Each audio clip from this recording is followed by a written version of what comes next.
আসসালামু আলাইকুম, কেমন আছেন সবাই? আশা করি ভালোই আছেন।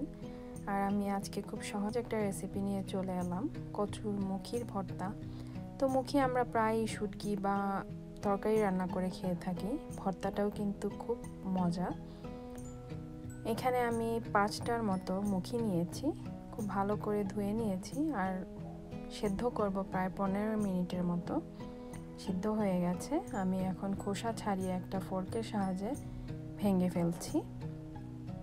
কচুর মুখি কিন্তু অনেক মজা, আর যেহেতু এটা একটু স্লিপারি তাই আমি হাতের না ভেঙে একটা ফোর্কের সাহায্যে ভাঙছি, তাহলে আর হাতে এরকম লেগে স্টিকি ভাবটা আর থাকবে না। ফোর্ক দিয়ে ভাঙলে ইজি হবে। তো হয়ে গেছে ভাঙা আমার। আমি বাকি যা যা লাগে সব এখন একে একে অ্যাড করে নিব।